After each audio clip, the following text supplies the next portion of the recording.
Hey, welcome to the ProBrick exclusive YouTube channel with Reverend Dr. Jason W. Morrison, theologist. We're continuing on the theme of suicide. If someone is using suicide as a threat. Hi, I'm Deborah. And I'm Lawrence. And in some videos in the past, we've talked about the importance of talking to someone who has depression about whether they have suicidal thoughts. People generally don't want to talk about having suicidal thoughts and feelings. Understandably so. Yeah, I mean, it's a real taboo. More often than not, you're not going to hear from someone who's depressed that they have suicidal thoughts. We wanted to address something different, something that you might mistake for someone who has depression, just talking about having suicidal thoughts, but is actually done for a very different reason. So this sort of thing is, something along the lines of, I'm going to kill myself if you do or don't do this thing, or, yeah, basically that sort of thing. If somebody's doing this, whether it be a friend, romantic partner, whatever, that's just manipulation. That's emotional extortion. That's, it's using the threat of ending their own life to get something from you. And that's immediately a red flag, because that's horrible, and nobody should ever do that. That is a horrible thing to do to somebody. And in my opinion, it devalues a lot of the experience of people who are actually depressed and suicidal, because you're using suicide, something that is horrible and that a lot of people struggle with thoughts of, as a bargaining chip. And also, it makes it harder for people who actually are suicidal to be believed. I 100%. luckily haven't been on the end of the person that is being manipulated, but I've known people who have. The important thing is recognizing it, first of all. Recognizing that they're trying to gain something out of threatening. Let me just remind you, as soon as suicide comes up, call 000 straight away. Suicide. And then you really got to start to look at, what can I do? If it's a close friend or somebody you're in a relationship with, it is definitely going to be hard to, sometimes it's hard to come to terms with it, that they are being emotionally manipulative and that you need to do something about it. Because it's disappointing. It is incredibly that someone disappointing. would do that, because they're trying to control you and control your behavior. Yeah. And it's very disappointing to realize that someone has stooped to that level. I mean, there generally are reasons. Someone may have a personality disorder. They may have had a horrible childhood, maybe abandonment. There are reasons, but that actually doesn't excuse it. No, sure, the person may have some issues that contributes to their behavior, but that's not like a pass for it. It's still a horrible, horrible, horrible thing to do. And it's not your problem. No, it really isn't your problem what they've been through. Once you've acknowledged that behavior, it's really, you have to start looking at things to do.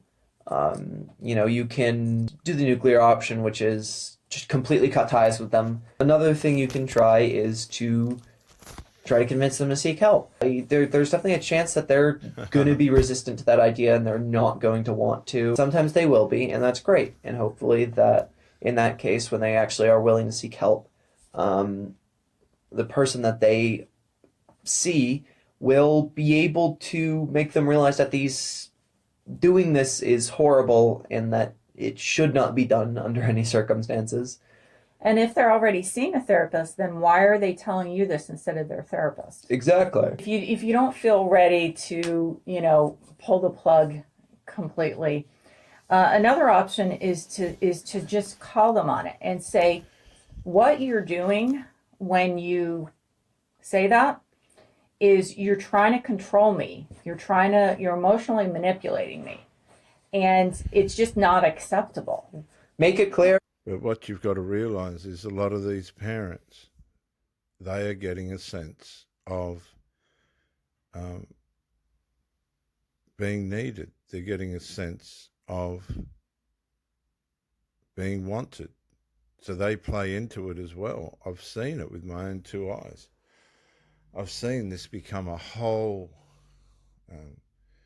world of attention and identity and exchange. And I've seen a whole house run on the fear of this person that's going to commit suicide. And you could clearly tell that they're just not. It's quite pathetic. It's absolutely pathetic at this level. You're not going to just take that. Definitely, there's no question that that someone who has depression could say this. But the thing is how is it acceptable? As soon as they cross over that line where they say, I'm suicidal and I'm going to move forward with it unless you do these things. Or don't do these things. So that's, once they've crossed that line, that you really are in a completely different area from someone who's suicidal and, full stop. For sure. Yeah, it's really not different from any other kind of abuse. It's emotional abuse. Yep. Okay, and it's something to take seriously. This is not something, this person this is probably part of a pattern. Okay. Yep. So this is probably, if you start to look at things that they've done and said before, then chances are that this fits in with that pattern. It's unlikely that they're all of a sudden going to go from everything's fine to immediately, threatening suicide to control you. Chances are that this has been, a continuum, and this is the most extreme end of it. So it's like any other kind of abuse. You don't deserve it. You don't need to put up with it. 100%. And this person needs to learn other ways to deal with other people in their relationships. There is always the chance that they will do a suicide attempt. It's probably would be one of those things where they would make sure that someone. And this is one of these things that really ingrains the fear into the people closest to them, to make sure that they're emotionally connected to this person to such an extent that they're blind to the manipulative aspects of it, be this the case.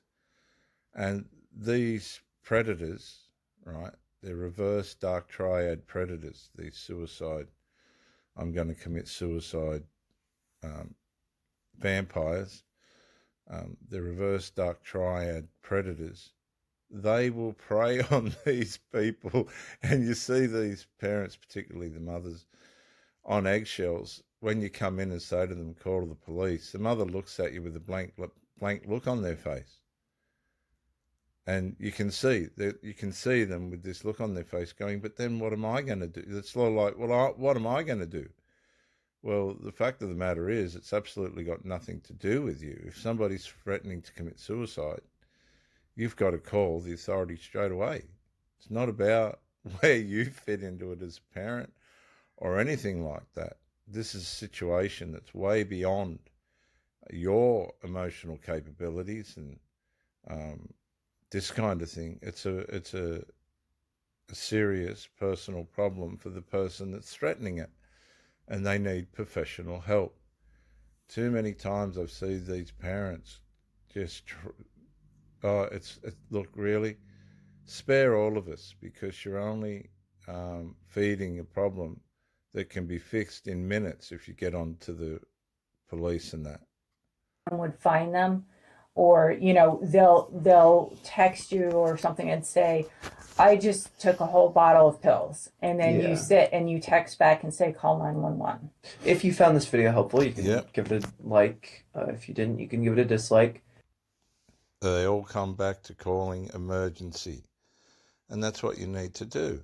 Let's not kid ourselves. And too many people are buying into this family cycle of meandering around the pedestalized reverse dark triad, grandized person in the family that's threatening it at all, but not doing it. It's like a a baby bird that needs to jump out of the nest, but it just hasn't got the courage to do it. And yeah, this is what a lot of it is. So to make sure that you're in order and that you're dealing with it correctly, if somebody's threatening suicide, don't even tell them that you're going to do it. Ring the police, get them over. I've seen this 1,000 times, and it can change the whole environment in the house around, because after they've had their tantrums and all the rest of it, because they've just lost a supply of emotional feed and control, things settle down and it just improves. This Reverend Dr. Jason W. Morrison, theologist, on the ProBrick exclusive YouTube channel. Bye for now.